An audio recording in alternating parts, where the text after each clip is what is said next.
One of the number one stressors in our industry right now, in the auto repair industry, is a lack of available candidates.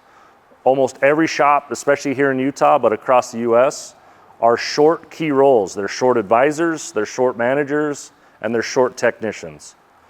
Here at Shadetree, we're blessed. We have, I have my lead technician's been with me. We're just starting our 19 year together. My general manager's been working with me for 2 decades. I've been here 31 years.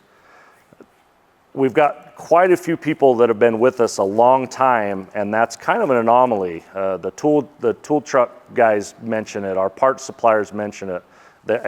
Other shops are asking us, what are you doing to retain these people? And I want to say it's just because I'm so awesome to work with, but I know that's not the only reason. So what we did, leadership and I, we looked at why we got this core group of us here that have just been through everything. We've been through things together through the worst times and the best times. I've got people still here working for me that back in the day, when I was not the owner yet, we didn't know if our paychecks were going to clear. We used to have to race each other to the bank to get ours to go through the bank first. And these people are still here with me through all of that stuff. So all the way from our darkest days, all the way to very successful days. We asked ourselves, what makes these people stay here and be so faithful? And so we come up with 5 core principles that all of us that have been here for a decade plus, it's ingrained in us. We live it, we breathe it, we can't not do it. So let's get into those. So core value number 1 is reliability. If somebody at Shadetree Automotive tells you they're going to be somewhere at 8 o'clock, they're there at 8 o'clock. I'm the kind of guy that if I think I'm going to be there at 8 o'clock, I tell you I'm going to be there at 8:30. That way if I show up at 8:01, I've still impressed you. So reliability. So when that comes to what we deliver to our customers, if we tell you we're going to do something, we're going to do everything in our power to do it. As a team member, if I tell you, hey, I'm going to do this for you, I'm going to do it. Unless for some reason I don't write it down on my calendar or on my whiteboard. You'll have to give me some grace every once in a while. But we're very reliable. So core value number 1, reliability. Core value number 2, and I think this might be the one that ties us together the most, is continuous improvement. We are very happy. I'm a happy guy. I absolutely love my life. I got a beautiful wife and family. I've got 3 striving shops. I've got amazing friends. I got amazing coworkers. I'm just a happy guy. But I'm always striving for a little bit more. The last 2 shops I bought, they did not have this core value of continuous improvement. I bought a shop in Ogden. It had been there since 1931. I bought it in 2020, had amazing Google reviews, had an amazing following, great family that had owned it, 3rd generation running the office. Yet they basically sold it to me. I bought the building and they gave me the business for free because the business was literally worth nothing. They were losing money every day. And the reason why is through the 60s, 70s, 80s, 90s, even into the 2000s, they were ahead of the game. They had the cleanest, most organized shop. They were ahead on technology. And then for some reason, they stopped. They stopped pushing forward and stayed where they were. And the world passed them by to where they just, towards the end of it, the building was dilapidated, the team had dwindled down to 1 person in the office, 1 in the shop. And it's all because they chose to not continue to push forward.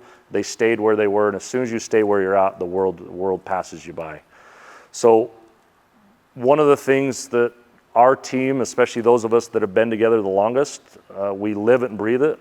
We're always trying to get at least 1% better at something every day, every week, every month, every year. So whether that's being a better human, being a better husband, better father, better friend, better service advisor, better technician, we're always finding ways to get just a little bit better. And I firmly believe that's why our business is where it's at. And that's what ties the bulk of us here in this building together, is we share that core value. It's deep within us. We always want to get just a little bit better, even though we're very happy with where we're at. Our number 3 core value is clear expectations and clear communication. So if you come to work for us, it should be very clear what is expected of you. You should never go home at the end of the day thinking, gosh, did I do enough to impress my team? Or did I win or did I lose? Everybody on our team knows exactly what the team goal is, and then everybody knows exactly what their portion is that they need to do. So every minute of every day, you know where you're at, instead of just having to go home at the end of the day thinking, gosh, that was a long day. I wonder if I won or lost. Same thing with our clients. Client should never hand his keys over to me and then leave wondering what I'm going to do to his vehicle, what it's going to cost, when he's going to hear from me. That goes against everything we are. So we have to be very clear, and we are. So with our clients, we explain to them exactly what we're doing, why we're doing it, when it's going to be done, who's going to be doing it. So they leave just knowing they don't need to worry about anything. My man Tom told me he was only going to spend $180 doing a thorough diagnosis on it, and he was going to text me around 2 o'clock. I know I can go about my day, and I don't need to worry about anything except for checking my phone around 2 o'clock. That's very important to deliver to our clients, and that's very important for myself and leadership to deliver to our team, so that you just know, and there's that comfort of just knowing what to expect and what's expected of us. Number 4 is ethics.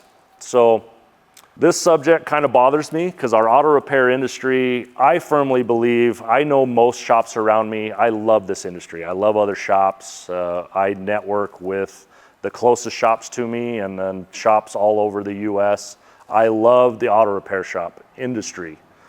But we are not known for being the most ethical people, even though I believe we are. We just don't do a good job of showing it at the right times to the right people. So ethics is important to me. So a simple way to sum up ethics and what ties this team together is we speak the whole truths, always.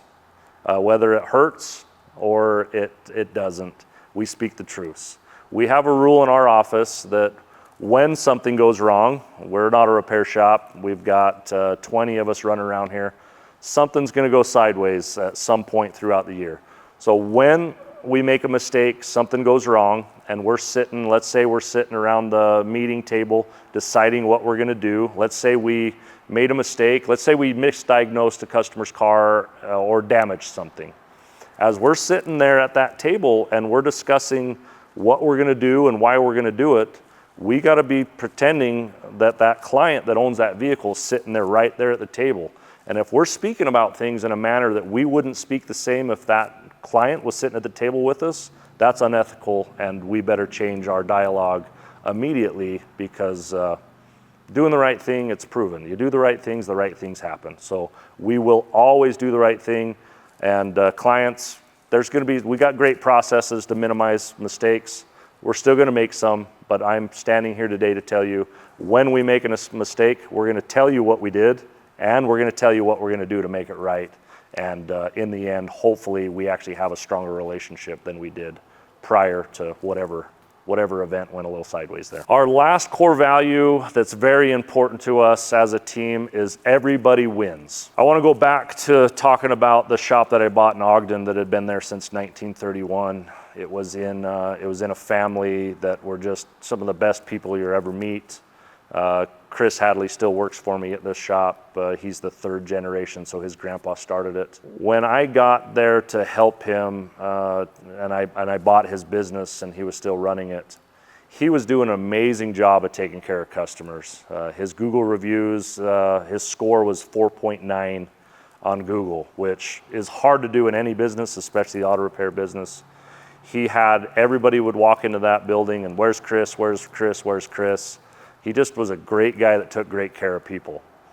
But he was also checking people's cars for free in the parking lot. He was allowing people to just stop by whenever they wanted to for an emissions test or an oil change. And his business was failing. Literally, him and his dad had gone through all of their savings and were selling off assets just to keep the business alive. And they were doing a great job of taking care of their client, which is important. But what they were forgetting, they weren't taking care of their business and they weren't taking care of their team. So by the time I stepped in there was Chris in the office and one tech in the shop. That's all that was left. The equipment was dilapidated. It was the shop was a mess, and there was no money in the bank. So that was an example of not everybody winning. So the customer has to win, my team has to win, and me and my business needs to win. If all three of those things can't happen, then you just don't play that game. So here at Shadetree Automotive, it is very important to me that I take care of you, the client. Extremely important to me that I take care of my team. And then I have to take care of myself and my business because I've got 20 families that count on me here. So I have to make decisions if I'm going to do business with people, can I provide what they deserve? And is that going to still, by working with this person, is it going to allow my team to have the success that they deserve? And is it going to allow my business to be financially stable to where I'm here to take care of these 20 families?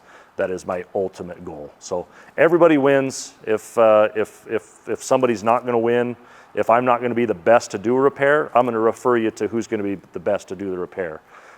If you want my top level person to work for free or next to free, I'm going to be nice to you, but I'm going to say, I'm sorry, that's going to allow you to win, but I take care of these people. I need them to work for me, not only the last 19 years, but I need another 19 years. So we gotta make sure that everybody's winning as we do business.